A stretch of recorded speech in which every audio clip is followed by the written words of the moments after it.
Good afternoon, everyone, and welcome to the Cade Museum for this Tuesday, March 9th meeting of the Rotary Club of Gainesville. My name is Tom Collette, your Sergeant at Arms. We begin our meeting today, as we always do, with song and pledge. And in the lack of Pete Enwall not being here, we miss a joke today, but I will lead you in song. I don't have any jokes. You ready? We'll sing God Bless America. God bless America, land that I love. Stand beside her and guide her through the night with a light from above. From the mountains to the prairies, to the oceans white with foam. God bless America, my home, sweet home.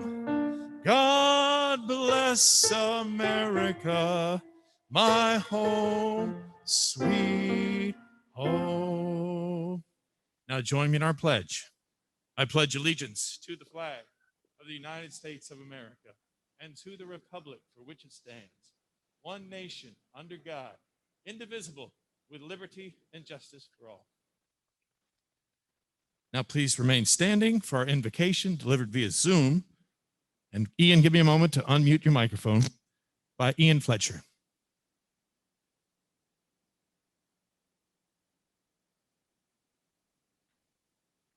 Good afternoon, everyone. Let us pray. Thanks belong to the one who inspires us to do infinitely more. Please uplift the helpless and those who mourn. Show mercy to us all and help us to be merciful to all people. Teach us to operate in all manner of love towards all people. Teach us patience and kindness with humanity. Please help us give our time, talents, and treasures to help people and organizations in need. Be mindful of all Rotarians, their family, co-workers, business partners, and friends. Remember those who have lost loved ones. Lead us this day to maintain the business of this club. Amen. Amen. Thank you. You may be seated. Unless you have a guest with you, then we ask that you remain standing and introduce your guest. Don Bugos has the wireless microphone to bring to you. Thank you. Well, who's it on? It's on. Okay. Bob Crane, Iowa City, Iowa. My wife, Connie. We're in town, as you know, for 3 months, and so we show up. Thanks to your hospitality. Okay.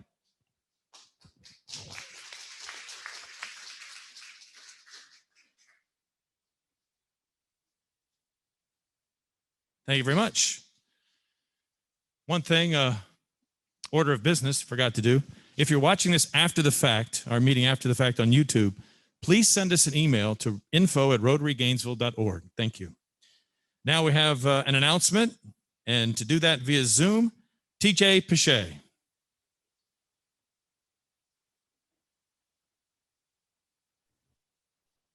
Hi, everybody.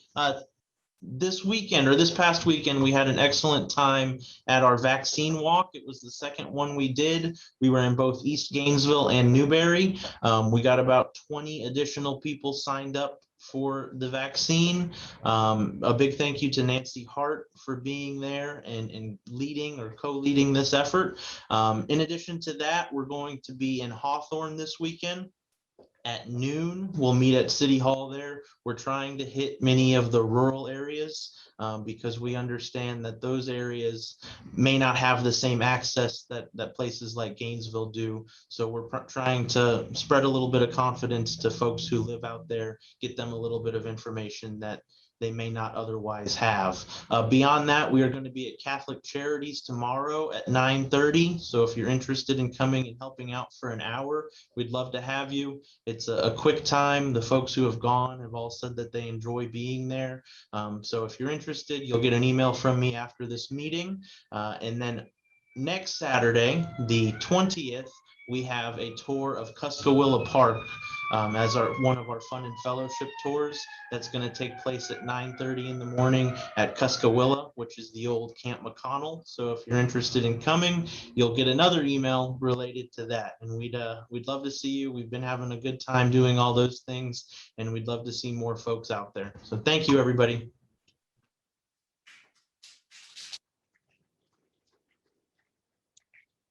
Thank you very much, TJ. Now, ladies and gentlemen, also welcoming via Zoom, I guess she's going to check on her husband today. Megan Gracie, welcome to our meeting today. Up next, we do have your president-elect for his remarks, as Matthew is taking the day off for some much-needed work at his new endeavor. So please welcome now to the podium, the one, the only, David Gracie.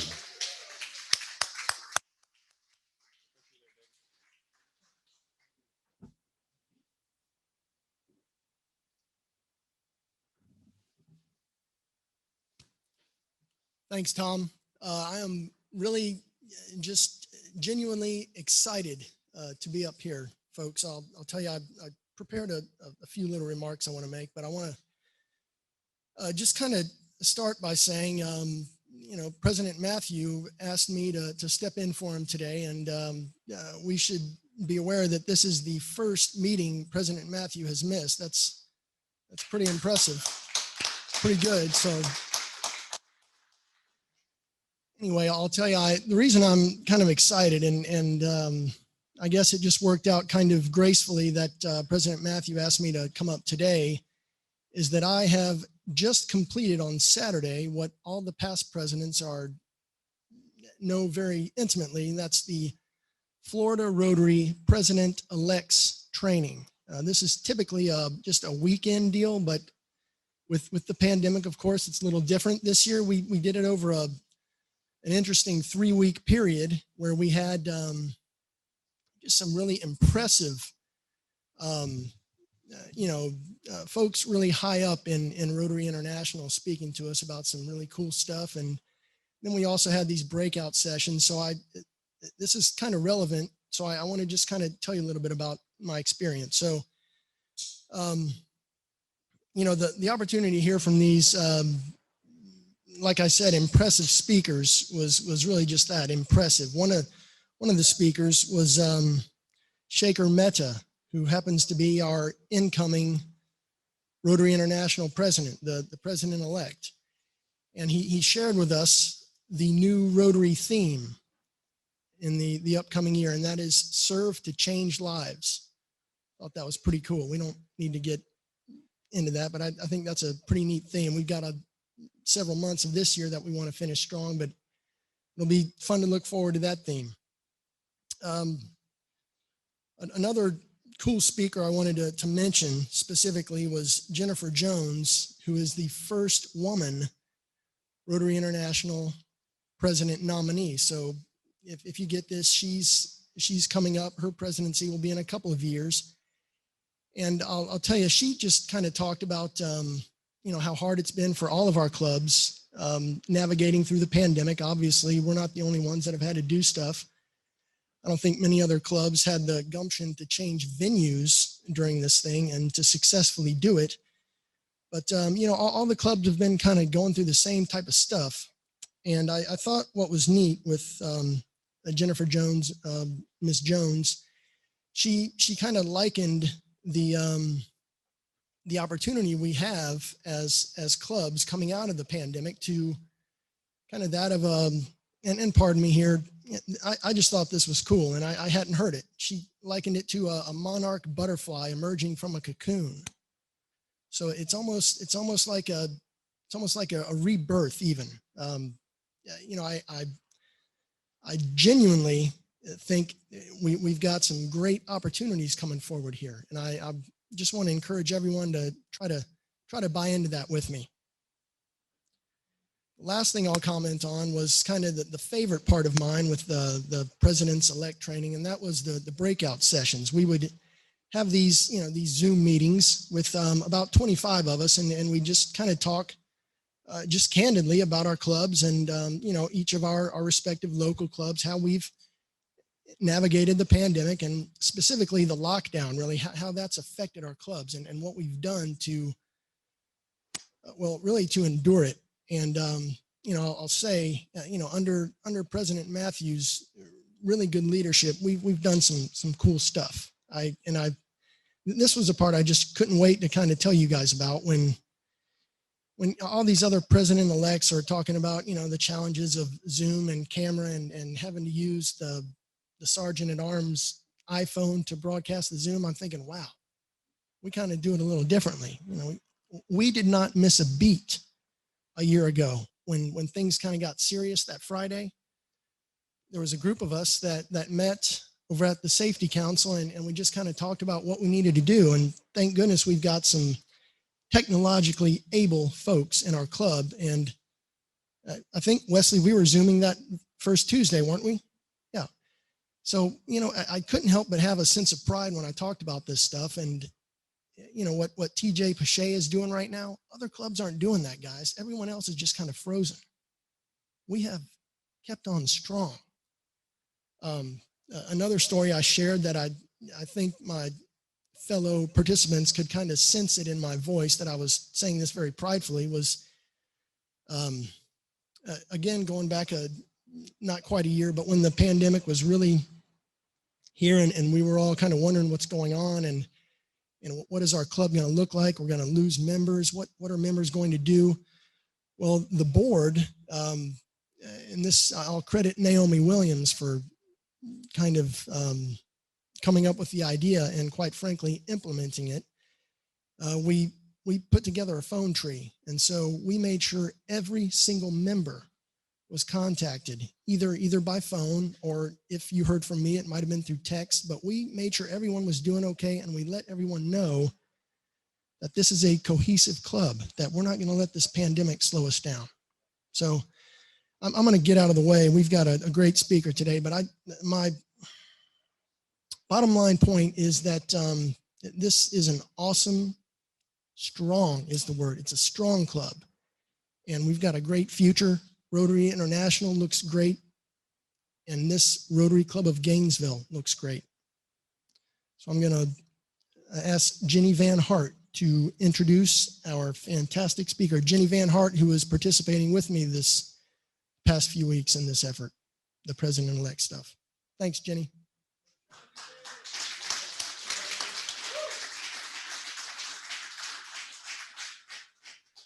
Thanks, David. I first encountered EndPlasticSoup down the aisles of the House of Friendship at the Hamburg Rotary International Convention. Someone was wearing a great hat decorated with all sorts of plastics and debris found in bodies of water. I recognized that this was an international problem, that we in Florida have the same issue, trash in our rivers and lakes. So I'm delighted to introduce Wendela, Sandberg, co-founder of EndPlasticSoup. The initiative was started in 2018 by 8 Amsterdam-based Rotary clubs. Its goal is to create awareness, actions, and alliances to eliminate plastic soup in the oceans, seas, lakes, rivers, and no more plastic waste in our forests, parks, and streets by the year 2050. Wendela studied government administration and has worked in arts management and international development. At the age of 30, she became the first female general manager of the Rotterdam Philharmonic Orchestra. She has traveled a lot with orchestras and later as the grant manager of Plan International, the biggest international development organization in the Netherlands. Since 1998, she has run her own company as project manager in the arts and culture. Fundraising and marketing and management are her specialties. She joined Rotary Amsterdam 26 years ago. She married Bert, who already had 2 sons of 7 and 9 at the age of 40, and became a mother herself at 42 of a lovely daughter. They live in a modern circular house on a lake 20 kilometers south of Amsterdam. She plays the oboe in a wind orchestra and saxophone in the Big Bad Bruce Band. Please welcome Wendela, live from the Netherlands. And I apologize for butchering your name. I did practice it too. Thank you all. It's very good to be with you. I hope you can hear me. In the Netherlands, we are 6 hours later. It's getting dark. It's cold outside. And I think you're all sitting there in the sunshine in lovely Florida. Hope it's not too hot already. I've been there only once in Miami. I'd like to speak to you of EndPlasticSoup. And it all started on my PETS conference 4 years ago, with 8 Amsterdam clubs, and I try and share the screen and show you my presentation. I'm very happy that Rotary started a new area of focus, the 8th area of focus, or the 7th, I don't know, the protecting the environment. I think we all come aware that our environment is really, really very special to us. What is plastic soup? I don't know whether you heard of this word before, but we call plastic soup as all the plastic waste in our environment, whether it's on land or in sea, because in the end, we know it will all end up in the sea. Why did we start this organization? Let me first show you a nice video was made by Rotary International for the Hamburg conference, which Jenny already talked about.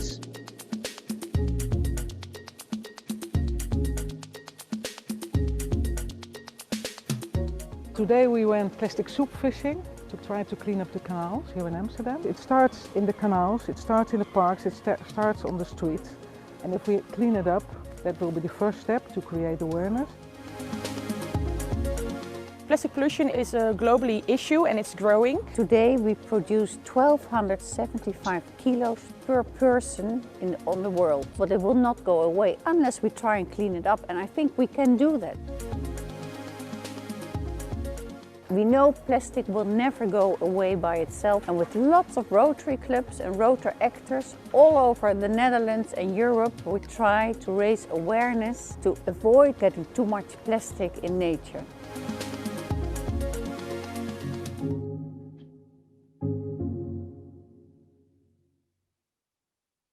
So that was how we started. And we started in 2018 in Amsterdam. This is the Rijksmuseum in Amsterdam. And then we went to the Hamburg conference. This is me wearing that awful hat. But it was an eye catcher and lots of people wanted to know more about us. This is John Yuko, you know, the big Rotary International General Manager who's been there for years and will always be there. And we just changed the presidents. And we got so much support in Hamburg, so many people signing our petition that gave so much energy that we decided to go on. So we founded a foundation, and we made our 3 aims. The 3 goals are to create awareness, that's number 1, to take actions and do that with alliances. So by 2050, there will be no more plastic soup in the oceans, streets, plastic waste in our lakes, rivers, forests, parks and streets, etc. And what we feel is that it attracts also lots of young Rotarians, young people who wants to join us. Lots of Rotary clubs want to join us, and together we have a lot of fun in organizing cleanups. One of the first clubs to become one of our supporters was the Rotary Club in Sotra in Norway. And that's a very special story because in Norway, it was, I think, 2017, there came a big whale, entered one of the fjords. And the whale was dying. That was what they could see. And because they tried to get the whale back to the sea, but it didn't want to go back. And then they in the end, they shot it because it was really dying. And they cut it open. And from the stomach of the whale came more than 40 plastic bags. So they said this whale came to us with a message, we have to do something. And within the university, they do lots of research now on the plastic soup, where it comes from and how to stop the plastic soup. So there was the first club to become a supporter club. And now every Sunday they go out and clean up one of the fjords because there's a lot of motorboats coming by Norway, as we know, and big fishing vessels. And we also know that about 80% of the problem sometimes is coming from these ships, from the plastic soup. And we think with this initiative, we really increase our impact. We enhance participant engagement. We find new people who wants to be part of us. We expand our reach and we really increase our ability to adapt. These are the 4 main issues Rotary International shares with us. And what is exactly the problem? We know that we recycle only a small part of the plastic we use. And we know that we produce a very, very much. We started producing plastic in 1950, and we know by the chemicals that it will never go away. It will just fall into small parts. And this is the line, and for Europe is rather steady. This is the line for the other countries. And we know this is 2018. By 2030, this amount will have at least tripled, because we are building huge factories in the United States and also in Europe and in Asia to produce much more plastic. It's one of the lifelines of the oil industry to produce much more plastic. By producing much more virgin plastics, as we call it, all the business models with the recycled plastic go down. So we really have a problem here. So just to tell you something about the figures, it's really a lot. So I put it down to how many kilos per person are produced right now on the world. And with 7 billion people we are on the world, and it's 1,275 kilos per person we already produced. From what we know, that a big part of that is not recycled, is not in landfills, is not burned, but is just somewhere out in nature. And when it's out in nature, we know it will never go away. It starts up falling into smaller pieces.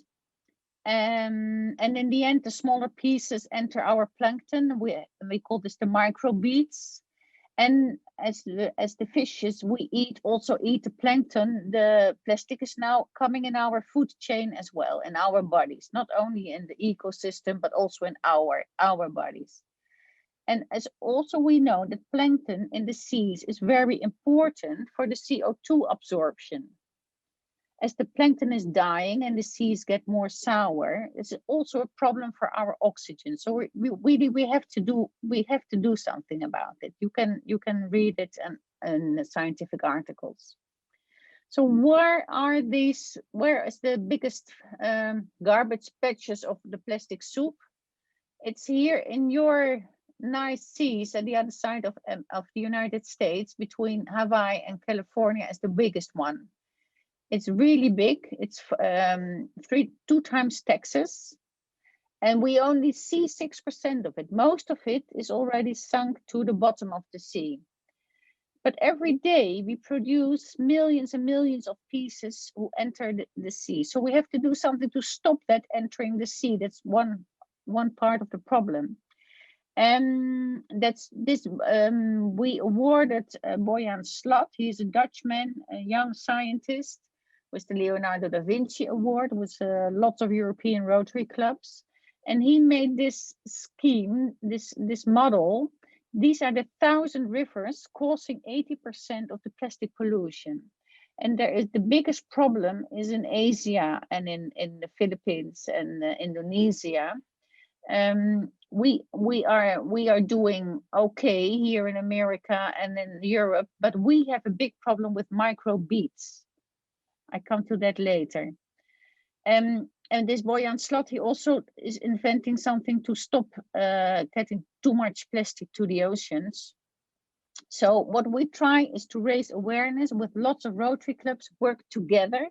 That was one of the things we had to invent on our pets. We got they asked us, please come up with an idea where we can work together with Rotary clubs, because we're a little bit fed up of all Rotary clubs doing their own projects. If we want to create more awareness as Rotary as a whole, we should try and get something like End Polio Now, which of course I think Rotary did a very, very good job. So we came up with the idea EndPlasticSoup Now. But then Rotary International said, no, we don't want another huge project like End Polio Now, which we're working on for more than 40 years. So please skip the work now. So we did. So now it's EndPlasticSoup. and it attracts, these are small people, children, all kind of clubs, they go out together, work together. But the other thing is how to avoid, of course, too much plastic in our nature. And this is something you can do yourself. You can start today. Take a plastic diet. And this is a very nice app, My Little Plastic Footprint. You can all download on your smartphone or look it up on your computer at home. And it tells you how you can reduce by buying other stuff to reduce your plastic footprint. In Europe, we are very aware of our body mass index, and now we also have our plastic mass index, and we try to bring that down. And that's really simple because, oh, what is the problem here? That's really simple. It's just a kind of awareness and think and read the label. And there is a nice app where you can check whether there are microbeads in it or not. And if we do that with lots of people, we know that they will make all the stuff without microbeads, because they put it in there just to get more volume or to have a nice scrub, but you can also do it with organic things. So we don't need all those plastic microbeads. We can really get rid of them. To create this awareness, we have a march or what we call the EndPlasticSoup Day. That's the first Saturday of June. Normally, that's the first day of the international convention. And as we don't have any conventions at the moment, and we know that most people don't go to the conventions, this is maybe a good idea to do something together and to feel united as Rotarians and to do a cleanup with our families, our sport clubs and school children, and just have lots of fun. What we give as EndPlasticSoup, we have all kind of information for you, how to start a school challenge or a sport challenge, or what to think of if you start a cleanup, and what to do, or how to think what you do with all the plastic you have collected at the end of the day, so that you know how to organize and how to motivate your people. It is not about money. We all have two hands, and a plastic bag is not so difficult to get one, and you can get either a prick stick or you catch it from the ground yourself. And we also do, of course, a lot of fundraising. One of the clubs made a nice jigsaw puzzle, and they sold in 2 months 5,000 pieces, and all the money went to EndPlasticSoup. We are very happy. This is President Holger Knaak getting one of the first puzzles. This is a project done by lots of clubs in France, in England, in the Netherlands. Awareness about our butts, our cigarette butts. Don't throw them on the street. Don't throw them in these tiles, but take them home, because this also is a start of a lot of microbeads. And I think most people are not aware that in the filter of the cigarettes, there's lots of plastic, which will never go away and ends up in plankton and ends up in the end in our own bodies. People also make nice and cookbook with all kinds of actions you can organize yourself, and it's really informative and easy to follow. Then, of course, education is very important part. Education for school kids, we think, because there it all starts. So we have different packages now for primary school, high schools, children who do their final exams on plastic microbeads, etc. There's lots of awareness now in the Netherlands, and I hope also will also come more in United States. Then what are the solutions? This is the interceptor invented by this Boyan Slat, with a big thing to collect the plastic getting in. There's no people inside. It's all autarkic system on solar energy. The only thing you have to do is to empty the big garbage truck inside, and it collects more than 50,000 kilo of plastic per day. So if you put one of these on the 1,000 rivers, on the end of 1,000 rivers, you can really tackle a big part of the problem. This is the bubble barrier. I come to that later. This is a small litter trap, which you can place on the end of a small river to get more litter plastic. This is also a kind of a litter boat they launched in Germany 3 weeks ago, and they did a big cleanup in lakes where there was an energy a company as well, and in the big lake is always getting stuck because of all the plastic. If you see the pictures, it's really so sad to see how far we have come, and because we see every year the plastic problem getting bigger and bigger. It's like COVID, I think. It's going exponential. This is a house all made of plastic stones. It's also a very good problem for lots of islands where they can't get rid of the plastic and put the plastic into stones and build their houses out of it. It's all possible. This is a nice movie about the great bubble barrier I showed you shortly. This is Amsterdam.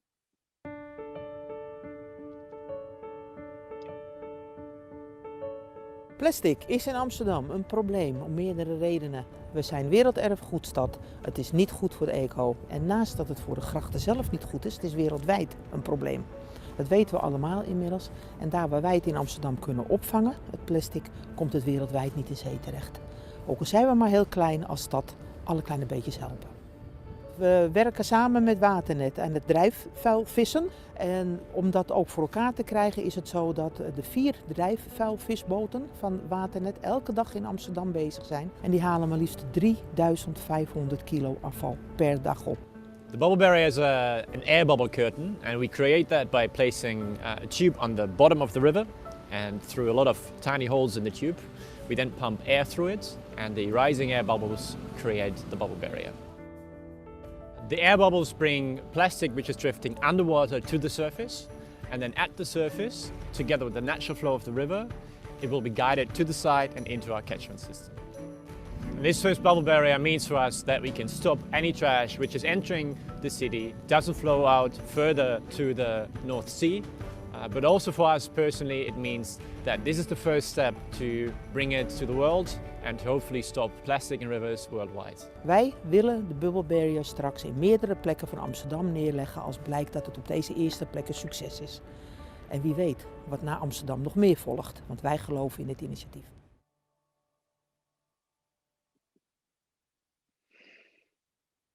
Okay, that was the bubble barrier, and here we have the Project Collect X boat. This is the boat cleaning the lakes in Germany. It started it's only there for two weeks now, and we have lots of pilots to get it to in other places as well. It's a club in Aachen, a Rotary club, and there is and they do it together with a big sponsor and a company, and they bring the boat on a truck to another lake and clean it up in 2 or 3 days and go to the next one.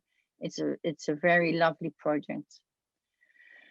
So what action can your club take? I mean, the next week is the World Water Day, and we organized in the beginning of June the Rotary EndPlasticSoup Action Day, and in September it's a World Cleanup Day. So there are already lots of initiatives which you can join.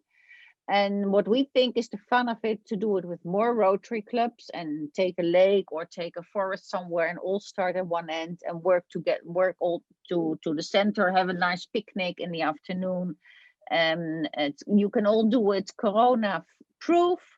You wear your face mask, because it's really a problem we have to tackle. Children and adults from all over delight in the irresistible flavour of the biggest soup in the world, the plastic soup. Prepared only with unnatural ingredients, just like we found it in the oceans. And yes, we followed the most poisonous recipe. With the strongest shopping bags, the most colourful packaging and all kinds of disposable products, and now with even more clothes microfibers. An unwholesome treat for everyone's palates. Daily eaten by turtles, whales, birds, fish, and even shellfish. Get it now in the 40-gram size. The precise amount of plastic each person dumps into the ocean every month. Give in to the latest trend. The soup to end all soups and indeed to end everything and everyone. The Plastic Soup. Get it now on plasticsoup.info.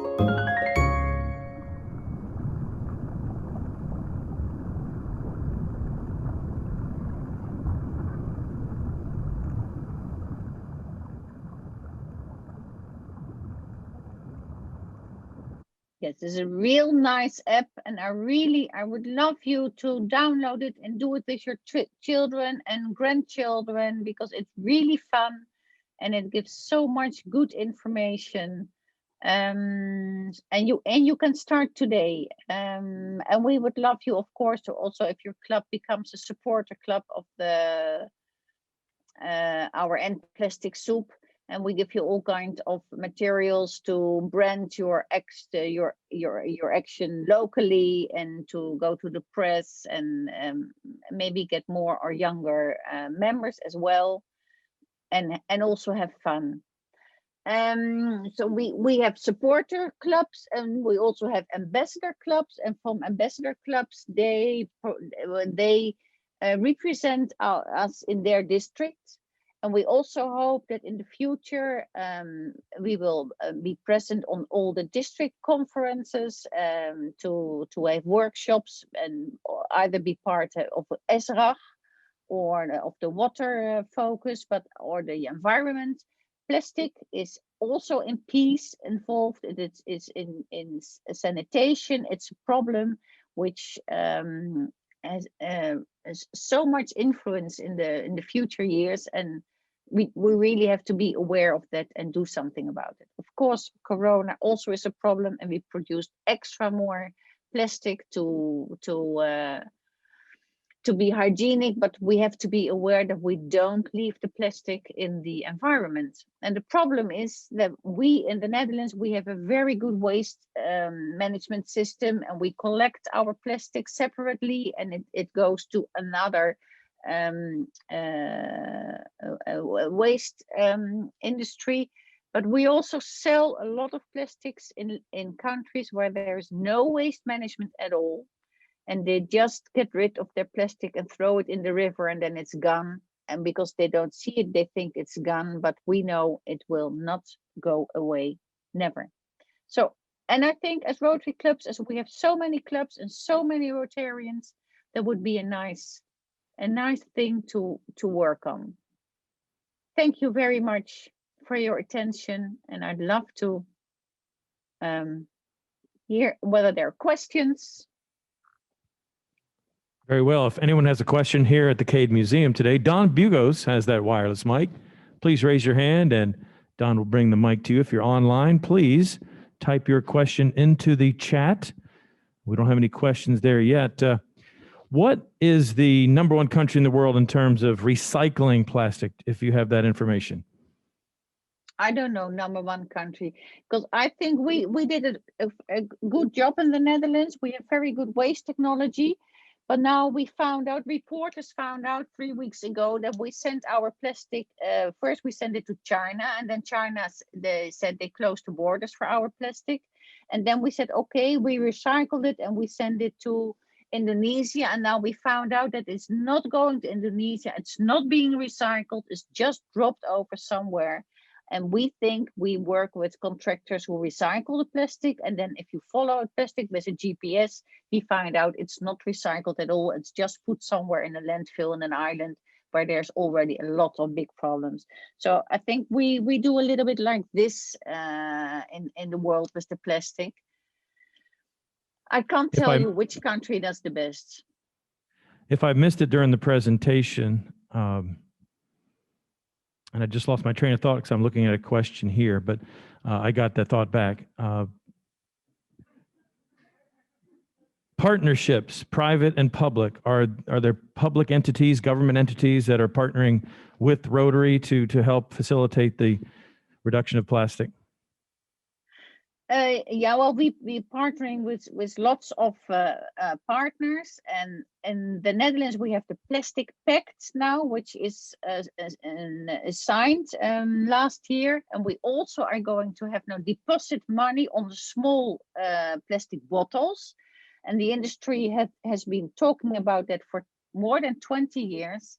And now in the end, the minister said, if you don't come up with a plan this year, I will organize it. And so the industry did not come up with a good plan. So now by June 21, we will have deposit money for plastic bottles. That's the Netherlands. The EU is working on a big Green Deal as well. No more single-use plastics can be sold in Europe after June. That's a big step. No more balloons are allowed. So no more plastic bags. We are making small steps, but I think people now know that this is really a problem. And we can work on it. We can stop it for a big deal, but also we have to clean up the mess we already made for the last 70 years. That's another problem. So it's closing the top by using less, reducing, refusing, rethink our own plastic consumption, do something about our plastic mass index. And the other thing is clean up the mess we already made. We have someone here in the audience at the Cade Museum. Please state your name and your question. Stand up for us so we can see you. Hi, everybody. I'm Mike Conroy. Thank you so much for your presentation. I've been somewhat aware of this over the years, and it's extremely disconcerting, and it is certainly overwhelming. The question I have, is anybody working on conversion technologies for taking the mass of the plastics and effectively recycling them and converting them to something else that might be usable, retracting the oil, something like that? What's going on in that regard? Yeah, lots of things are going on, and I would say then please join our ambassador club, and then we have a knowledge center, and there's so many things are happening at the moment.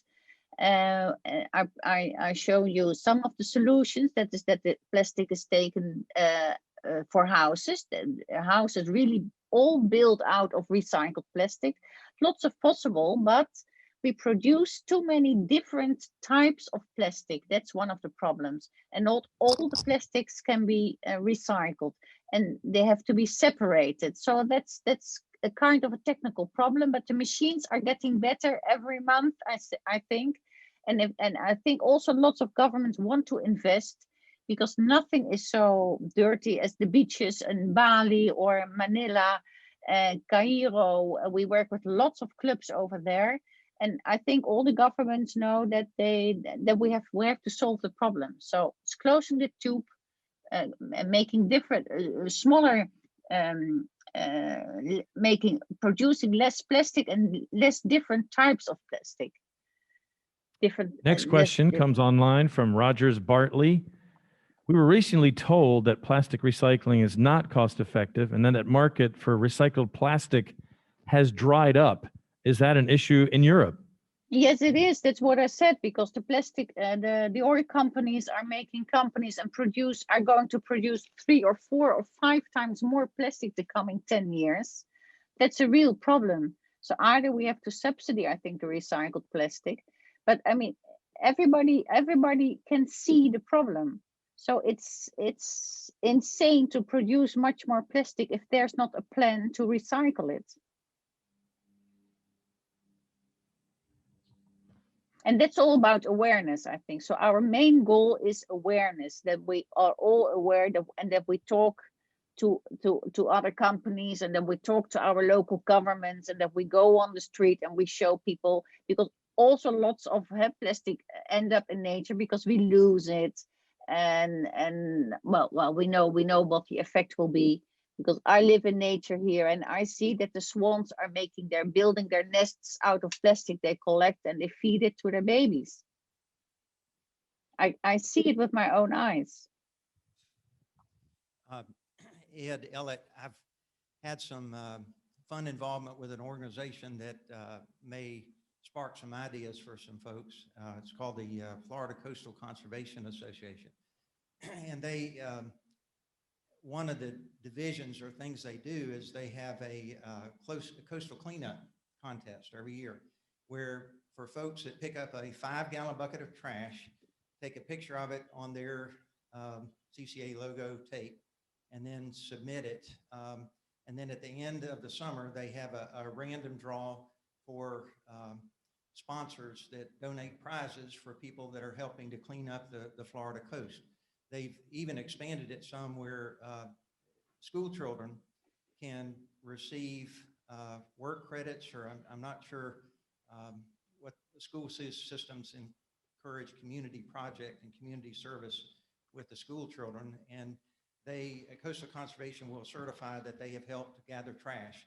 Now, the only downside is that's great for getting the trash out of the coastal areas, the rivers, but ultimately, how is that trash going to be recycled? The same problem that you're talking about. And I haven't seen a good solution on that.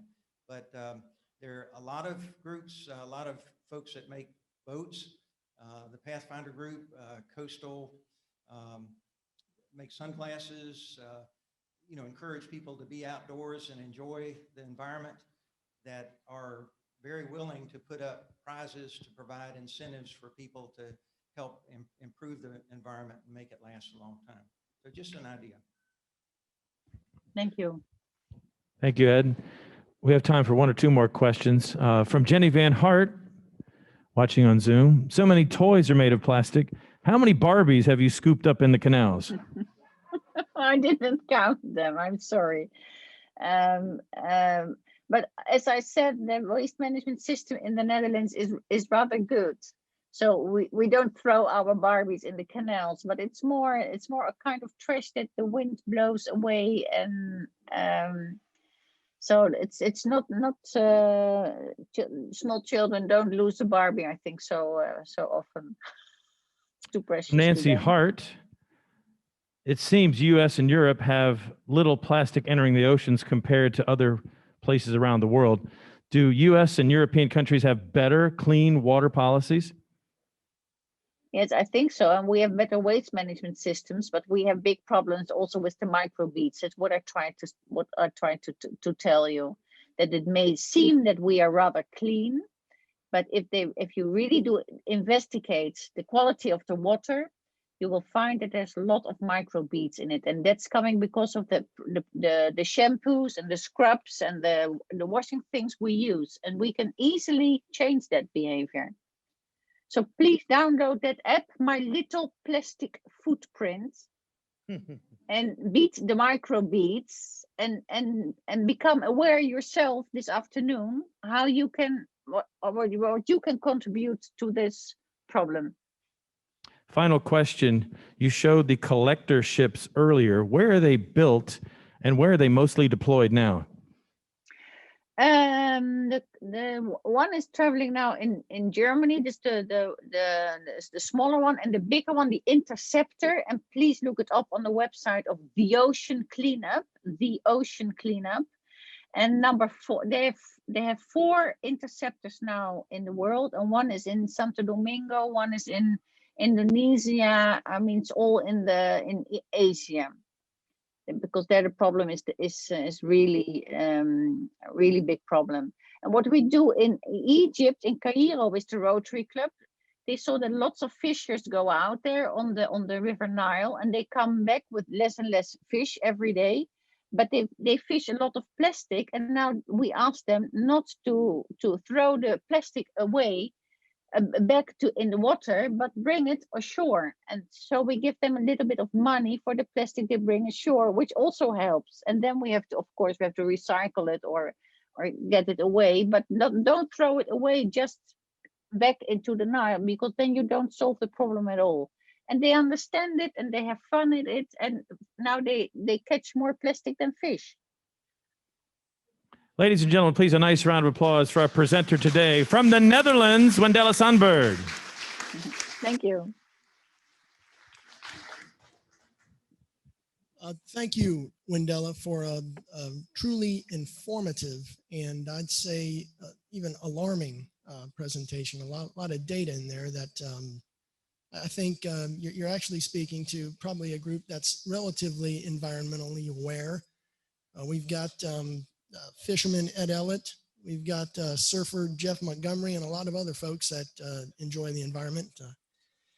But I'll say I'm glad you pointed out at the beginning of your presentation that that water and sanitation is one of Rotary International's 6, I think it's actually 7 now, areas of focus. So you know, as a fellow Rotarian, we just really appreciate, we appreciate the fact that you're not only aware, but you're someone who has given much of her life to finding a solution. So it's really good to be in your Zoom presence.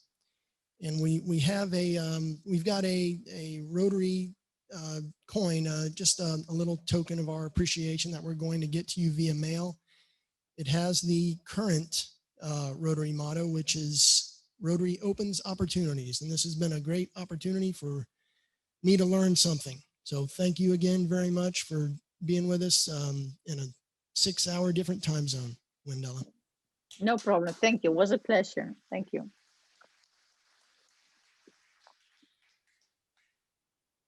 And I've got a great quote here. I think we'll enjoy. The activist is not the man who says the river is dirty. The activist is the man who cleans up the river. So thank you for helping clean it up, Wendela. That's all we got. Thanks everyone for participating today.